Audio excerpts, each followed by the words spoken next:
Kembali di Tajuk Rencana, berbagi cerita dan berita untuk Indonesia yang lebih baik, bersama saya Iman Soleh di Mata Milenial Indonesia TV, Matanya Indonesia. Tajuk Rencana, seperti biasa, akan membahas 10 berita yang diperbincangkan selama 1 minggu terakhir. Berita pertama, kasus COVID-19 terus naik. Epidemiologi Amerika Serikat mengatakan Indonesia semakin parah.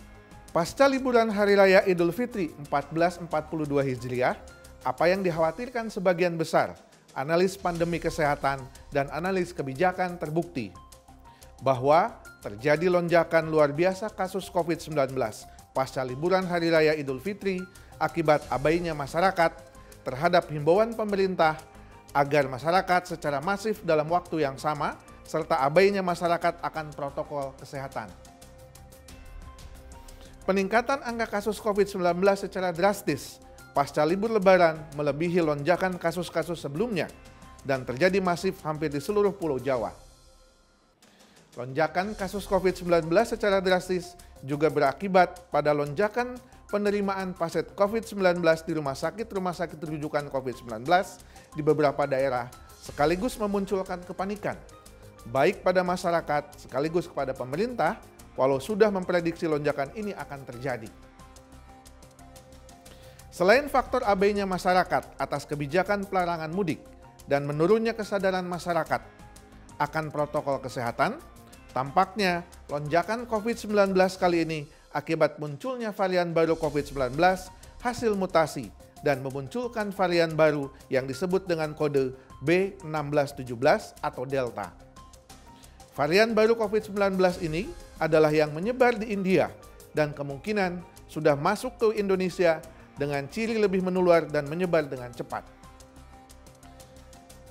Lonjakan kasus COVID-19 juga berakibat pada bed occupancy rate atau BOR di beberapa rumah sakit yang persentasenya mulai menembus angka 90%. Yang berarti bahwa tingkat keterisian rumah sakit mendekati penuh terisi oleh pasien yang terpapar COVID-19. Melihat fenomena ini, tampaknya pemerintah harus segera mengambil langkah-langkah lebih serius dalam hal penanganan pandemi COVID-19. Selama ini, pemerintah dengan semua komponen yang dimiliki terfokus pada penanganan COVID-19 mulai dari kebijakan anggaran hingga kebijakan vaksinasi nasional yang sedang gencar dilakukan. Jika pada masa awal pandemi COVID-19 pada tahun 2020 lalu, pemerintah sempat melakukan kebijakan pembatasan sosial berskala besar di beberapa daerah dengan resiko pengeluaran anggaran bagi bantuan sosial kepada masyarakat selama PSBB berlangsung. Maka, tampaknya saat ini pemerintah harus berkonsentrasi pada kebijakan pemberlakuan pembatasan kegiatan masyarakat atau PPKM Mikro dengan ujung tombak wilayah ada pada RT RW di masing-masing wilayah. Kebijakan PPKM Mikro tentunya berbeda dengan PSBB pada masa awal pandemi COVID-19 berlangsung. Saat ini, vaksinasi nasional sudah gencar dilakukan untuk menekan angka kasus COVID-19. Sedangkan pada masa PSBB, vaksin masih belum ditemukan sehingga penanganan bertumpu pada pemerintah pusat secara makro.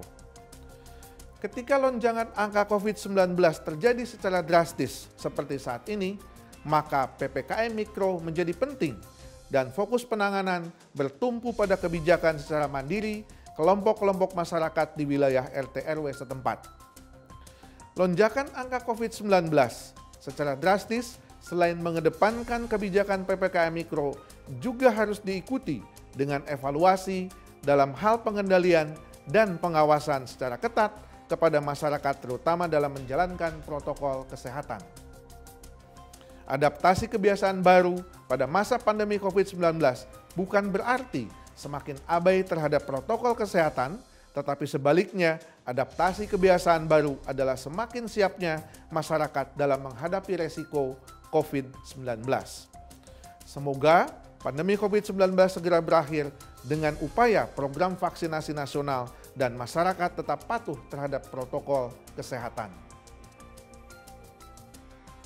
Berita kedua, sekolah tatap muka berlanjut atau tetap daring. Memasuki tahun kedua pandemi COVID-19 berdampak kepada hampir semua sektor kehidupan, termasuk berdampak pada sektor pendidikan. Sektor pendidikan yang paling terkena dampak akibat pandemi COVID-19 adalah mekanisme pembelajaran yang hampir selama COVID-19 berlangsung dilakukan secara daring atau metode pembelajaran dilakukan oleh para peserta didik dari rumah melalui perangkat teknologi informasi dengan dukungan teknologi internet. Hampir semua tingkatan pendidikan, mulai pendidikan dasar, menengah hingga tinggi, kebijakan metode pembelajaran daring diberlakukan.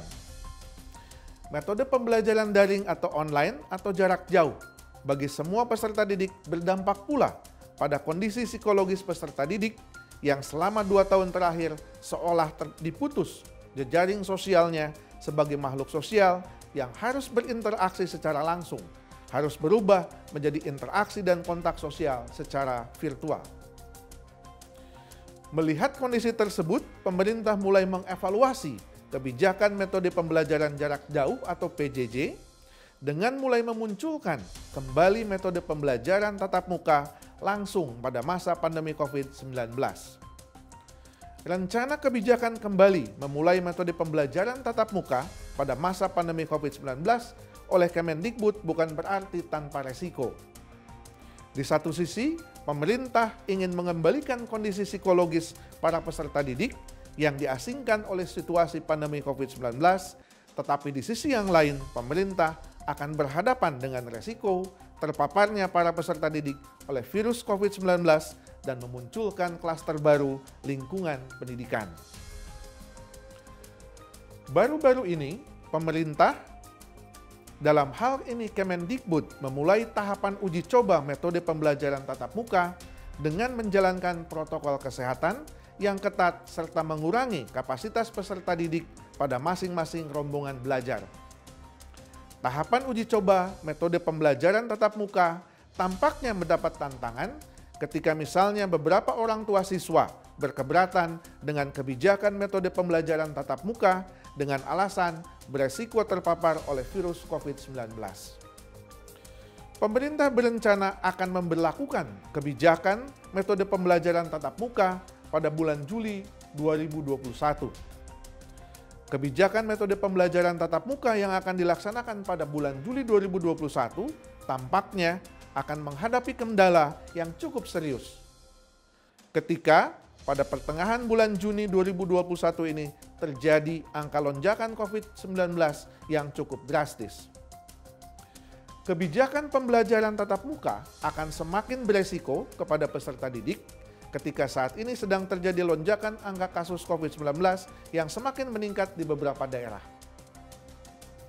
Beberapa daerah bahkan menghentikan tahapan uji coba metode pembelajaran tatap muka karena khawatir berhadapan dengan resiko terpaparnya peserta didik oleh COVID-19 yang berdampak kepada semakin meningkatnya angka kasus COVID-19. Sampai saat ini, Kemendikbud belum berencana untuk membatalkan program pembelajaran tatap muka pada bulan Juli 2021, tetapi justru mengeluarkan opsi bahwa metode pembelajaran tatap muka tetap mempertimbangkan hak dan izin orang tua peserta didik untuk ikut pembelajaran tatap muka atau tetap mengikuti metode pembelajaran jarak jauh atau daring. Selanjutnya berita ketiga, isu jabatan presiden 3 periode. Pemilu serentak yang akan dilaksanakan pada tahun 2024 masih akan berlangsung sekitar 3 tahun lagi. Tetapi dinamika politik menjelang pemilu tahun 2024 semakin terlihat dan memunculkan beberapa kontroversi. Pemilu serentak 2024 memunculkan berbagai isu politik strategis. Selain isu elektabilitas kandidasi calon presiden, juga muncul isu terkait masa jabatan presiden 3 periode. Isu jabatan presiden 3 periode pertama muncul ketika ramai kontroversi terkait rencana amandemen Undang-Undang Dasar 1945 oleh MPR, di mana salah satu pasal yang akan diamandemen terkait masa jabatan presiden. Selama ini, dalam Undang-Undang Dasar 1945, hasil amandemen memang memuat pasal yang menyangkut masa jabatan presiden yang hanya dibatasi hingga 2 periode saja. Isu masa jabatan presiden semakin membuat eskalasi politik menjelang pemilu 2024 semakin dinamis. Karena ini menyangkut kelanjutan kepemimpinan dan masa jabatan Presiden Joko Widodo yang dianggap akan merusak tatanan demokrasi dan pelanggaran terhadap konstitusi negara. Menanggapi isu sensitif ini, Presiden Joko Widodo mengeluarkan pernyataan secara tegas bahwa beliau tegak lurus dengan konstitusi, yang berarti bahwa pernyataan ini adalah bahasa penolakan Presiden Joko Widodo terhadap masa jabatan presiden untuk periode ketiga kalinya. Jika melihat realitas politik bahwa rencana perpanjangan masa jabatan presiden menjadi 3 periode adalah hal mudah ketika melihat saat ini mayoritas partai politik di MPR dan DPR adalah pendukung Presiden Joko Widodo.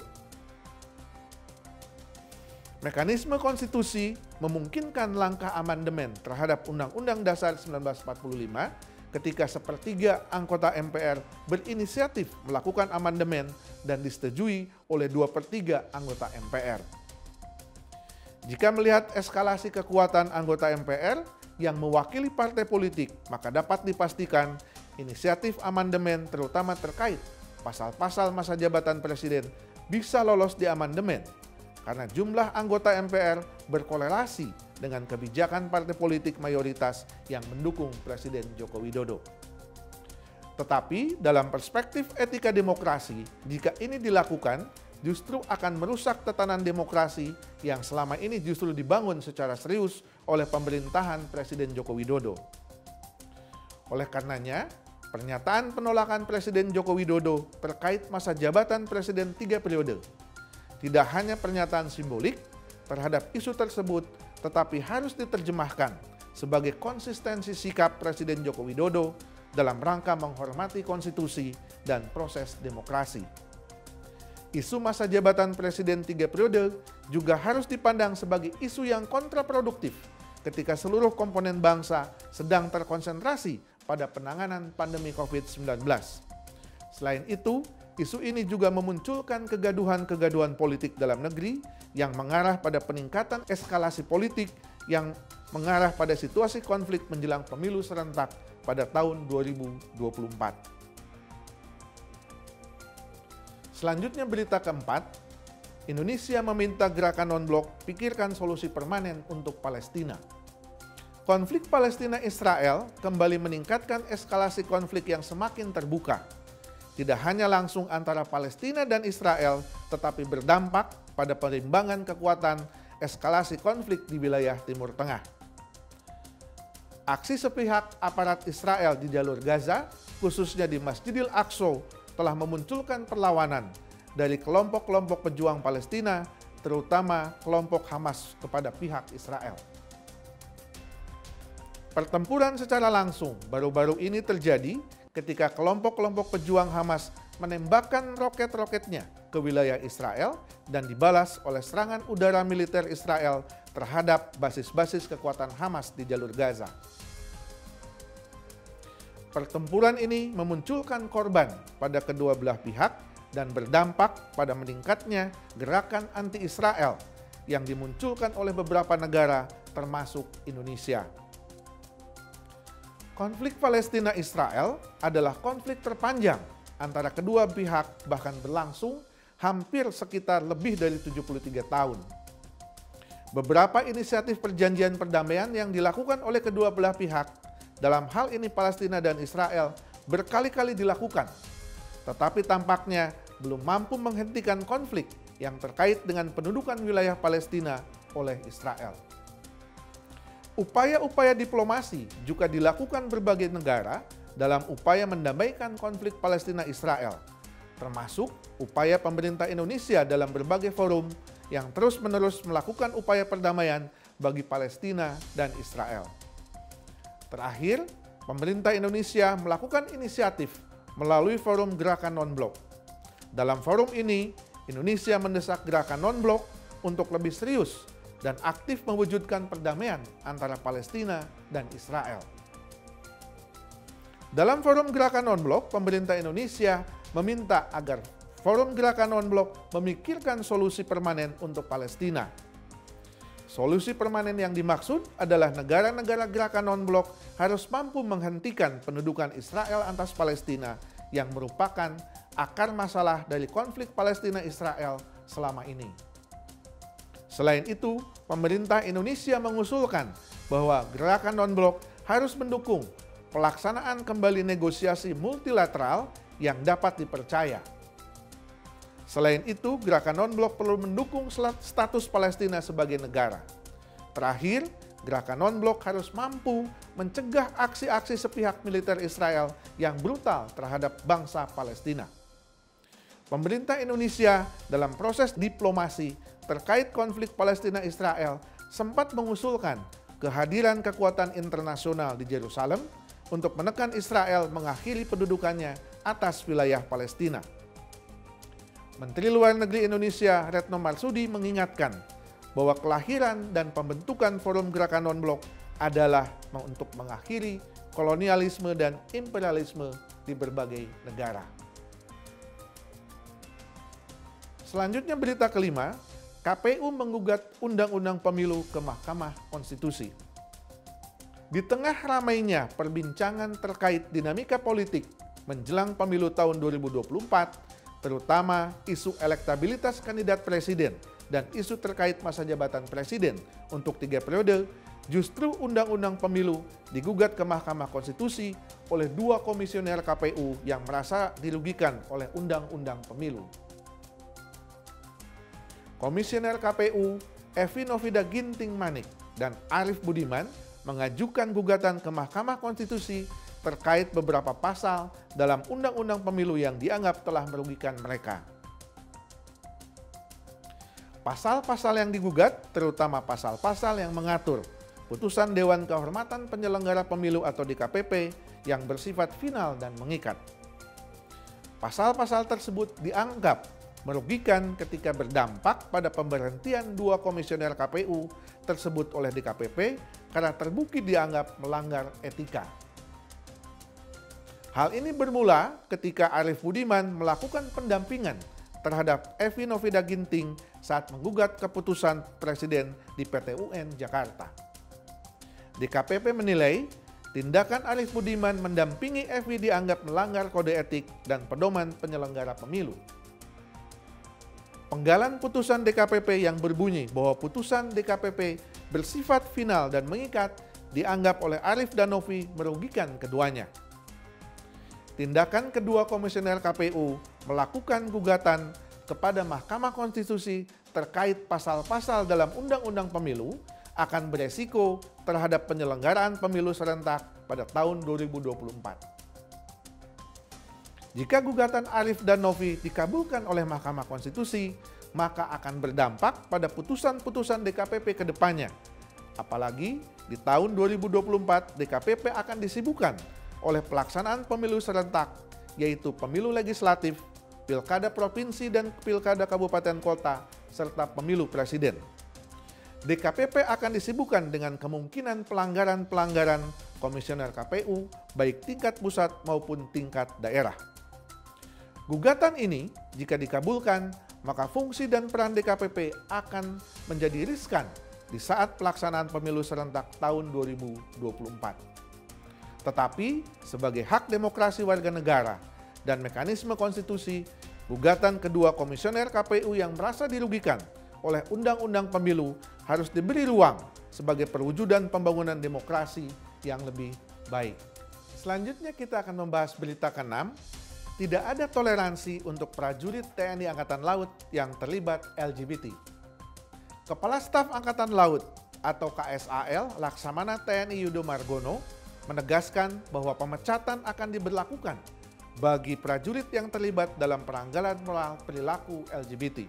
Perilaku dan gerakan LGBT marak sebagai sebuah fenomena sosial yang menyimpang dan bertentangan dengan nilai-nilai moral, nilai-nilai agama, dan nilai-nilai budaya Indonesia. Fenomena LGBT jelas-jelas dapat merusak mental, terutama generasi muda, apalagi fenomena ini sudah masuk dalam wilayah organisasi militer yang memerlukan disiplin dan moralitas yang tinggi. Selain pelanggaran moral LGBT, ancaman pemecatan kedinasan juga diberikan Yudo bagi prajurit yang mental juangnya tidak sesuai dengan ideologi negara, Sabta Marga, Sumpah Prajurit, 8 Wajib TNI, dan Trisila TNI Angkatan Laut.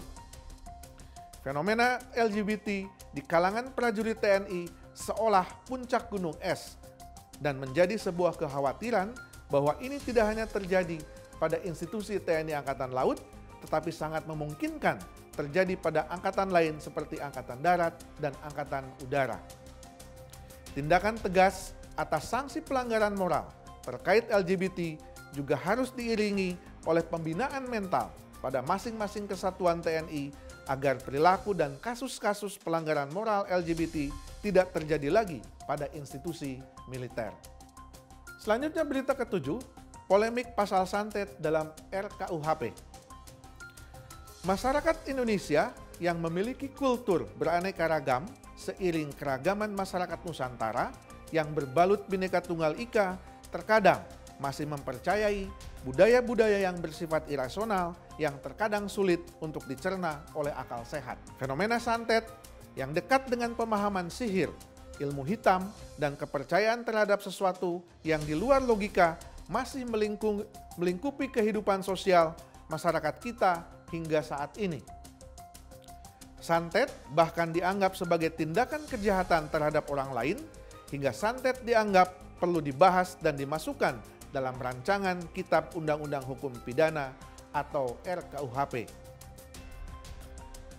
Pembahasan pasal-pasal terkait santet dalam RKUHP dimaksudkan untuk menjawab keresahan sebagian masyarakat akan keberadaan ilmu hitam atau sihir yang bisa dipergunakan untuk sarana kejahatan terhadap orang lain. Beberapa pakar hukum justru mempertanyakan efektivitas pasal-pasal terkait santet karena pasal-pasal tersebut dianggap obskur atau tidak jelas. Santet bagi sebagian kelompok masyarakat yang mempercayainya memang dianggap efektif sebagai sarana tindakan kejahatan terhadap orang lain. Seorang guru besar Universitas Indonesia, almarhum Profesor Dr. Roni Rahman Niti Baskara, bahkan pernah melakukan riset terkait santet dan menyimpulkan bahwa santet bisa dibuktikan sebagai alat kejahatan sehingga layak dimasukkan ke dalam pasal-pasal KUHP. Kemajuan era teknologi dalam perspektif revolusi industri 4.0 tampaknya belum mampu menghilangkan kepercayaan dan budaya yang terkait akan pemahaman sihir yang irasional, sehingga dialektika dan kontroversi tentang sihir termasuk santet masih menjadi perdebatan yang serius di masyarakat Indonesia. Selanjutnya berita ke-8, Salat Idul Adha di lapangan di zona merah ditiadakan dan pemotongan hewan kurban dilakukan pada H+1. Semakin meningkatnya angka kasus COVID-19 secara drastis pasca perayaan Idul Fitri 1442 Hijriah berdampak pada beberapa sektor strategis termasuk rencana pelaksanaan sholat Idul Adha dan pemotongan hewan kurban. Seperti diketahui, Hari Raya Idul Adha yang bertepatan dengan tanggal 19 Juli 2021 diperkirakan masih dalam kondisi pandemi COVID-19. Saat ini, kenaikan angka kasus COVID-19 meningkat drastis dan merata di beberapa tempat di Pulau Jawa dan berdampak semakin banyaknya status zona merah di beberapa daerah.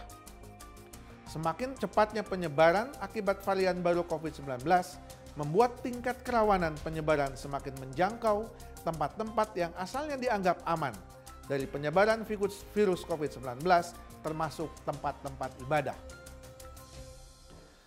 Kementerian Agama Republik Indonesia melihat situasi peningkatan angka kasus COVID-19 yang semakin mengkhawatirkan, mengeluarkan himbauan agar kegiatan beribadah yang biasanya dilakukan berjamaah di masjid-masjid agar dilakukan di rumah-rumah, termasuk pelaksanaan ibadah sholat Idul Adha.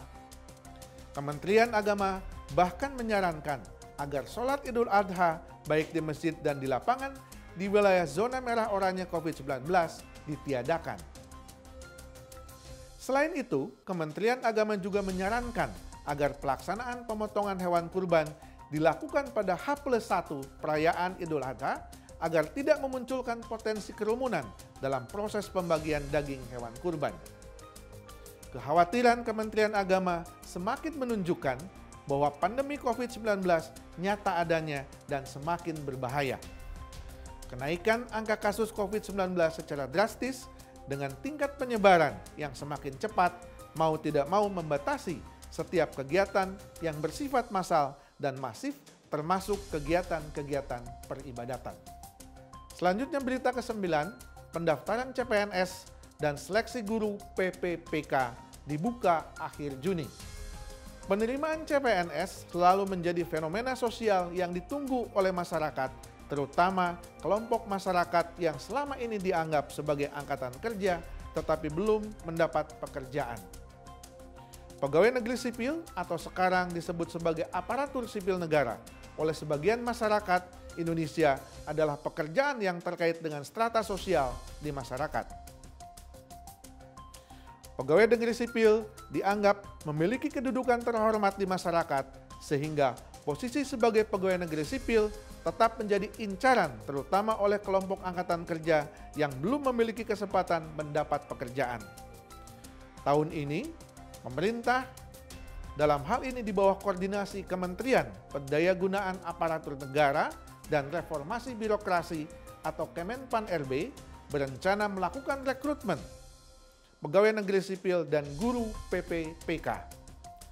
Pemerintah dalam proses rekrutmen CPNS tahun ini membutuhkan sekitar 700.000 aparatur sipil negara baru dengan komposisi yang lebih besar bagi guru PPPK sebanyak sekitar 500.000. Kesempatan ini tampaknya akan dipergunakan sebaik-baiknya oleh para calon pendaftar sebab rekrutmen tahun ini dilaksanakan pada masa pandemi COVID-19 yang mana banyak karyawan swasta yang dirumahkan atau bahkan di PHK yang kemudian saat ini berharap bisa beralih status menjadi pegawai negeri sipil melalui rekrutmen yang dilakukan oleh pemerintah. Seperti diketahui, jumlah pendaftar pada seleksi CPNS tahun 2020 diikuti oleh sekitar 3 juta pendaftar. Yang kemungkinan jumlah pendaftar pada tahun 2021 semakin meningkat dari jumlah sebelumnya, yang hal ini sebagian adalah juga akibat pandemi COVID-19 di mana banyak masyarakat angkatan kerja kehilangan pekerjaan. Selanjutnya berita ke-10, penyelewengan dana otonomi khusus Papua. Kebijakan otonomi khusus seperti diketahui adalah kebijakan untuk percepatan pembangunan Papua agar sejajar dengan provinsi lain sekaligus pembangunan demokrasi di Papua. Kebijakan otonomi khusus selama ini berhasil meningkatkan pembangunan di Provinsi Papua yang berkorelasi dengan semakin meningkatnya kualitas demokrasi di Papua. Otonomi khusus tidak hanya sekedar konsep pembangunan di atas kertas semata, tetapi realitasnya bahwa kebijakan otonomi khusus memerlukan anggaran khusus yang tidak sedikit. Anggaran otonomi khusus selama ini cukup besar, sehingga peluang terjadi penyelewengan juga menjadi semakin besar. Baru-baru ini, Pusat Pelaporan dan Analisis Transaksi Keuangan atau PPATK mensinyalir adanya penyelewengan dana otonomi khusus di Papua. Kepala PPATK Dian Ediana Rai mengungkapkan dalam laporan tersebut PPATK menemukan setidaknya 53 orang yang berasal dari kalangan pejabat pemerintah daerah, organisasi kemasyarakatan, dan rekanan pemerintah daerah yang terlibat dalam transaksi-transaksi yang mencurigakan. Jika sinyalemen PPATK ini terbukti, ini adalah pencideraan terhadap demokrasi dan proses pembangunan di Papua. Penyelewengan dana otsus harus diselidiki dan jika perlu dilakukan tindak penyidikan dan dianggap sebagai tindakan korupsi terhadap anggaran negara. Otonomi khusus harus terus berlangsung dan program percepatan pembangunan serta pembangunan demokrasi akan berdampak pada peningkatan kesejahteraan masyarakat Papua. Terima kasih telah menyaksikan Tajuk Rencana. Tetap saksikan Tajuk Rencana pada episode berikutnya bersama saya Iman Soleh, tentunya di Mata Milenial Indonesia TV, matanya Indonesia.